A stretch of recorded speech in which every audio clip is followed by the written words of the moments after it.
És conegut de tothom que el mar és una font de vida, no només pels recursos que té, sinó per la relació que té amb els humans, una relació directa de font, diguem-ne, de recursos, però també font de gaudiment. Per tant, és evident que és una font de vida. Els mars i els oceans són el que manté les condicions ambientals del nostre planeta, el que ha donat lloc a la generació de la vida, i nosaltres, indirectament, som un producte del mar.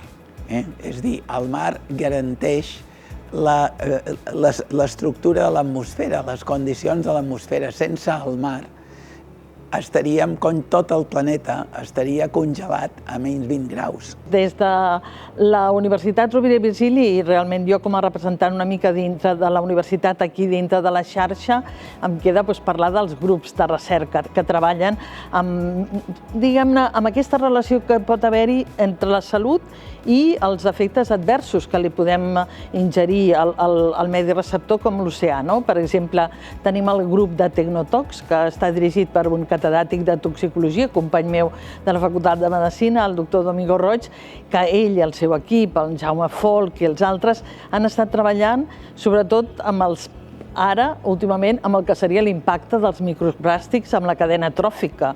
Han comprovat que de cada 3 bivalves mol·luscs que agafes, és a dir, siguin musclos, ostres o cloïsses, segur que 2 dels 3 porten algun microplàstic al seu interior que entraria dintre la cadena humana. És una realitat que això acaba anant al mar. Per tant, hem de ser curosos a l'hora de posar normatives que, inclús dintre de les plantes de tractament d'aigües residuals, puguin anar a separar allò que fins ara no hi havíem pensat.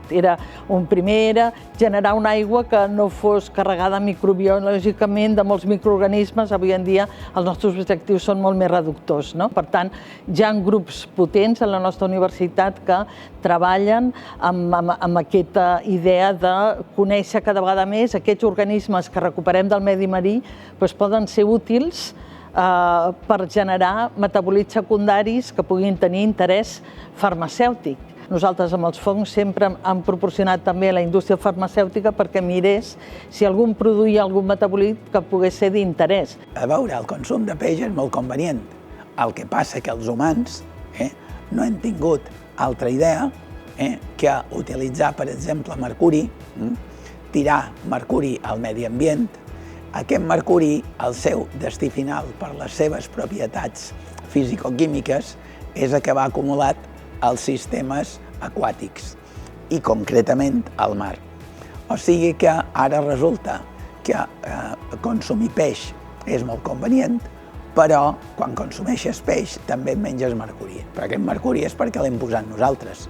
La població espanyola i la població portuguesa, que mengen molt de peix, tenen nivells rècord de mercuri en cabell, tant els nens com les dones embarassades, si es comparen amb les poblacions d'altres països d'Europa.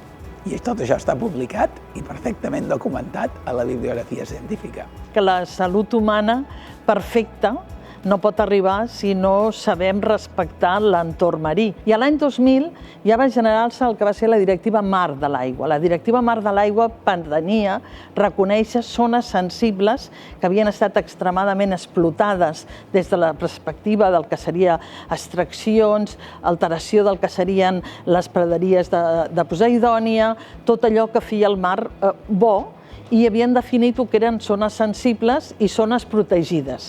De fet, és aquest el marc amb el que hem d'anar treballant. Crec que s'ha après que protegir àrees genera beneficis perquè s'ha vist revertir la qualitat. Per tant, potser algunes persones ho diuen i, per exemple, una companya nostra de la facultat, diguem-ne, la doctora Canals, que treballa amb el grup de Microtox, sempre deia potser és que ha de ser al revés, tot ha d'estar protegit i hem de saber allà on podem anar a deixar-lo explotar lleugerament dintre d'uns límits que considerem que són raonables.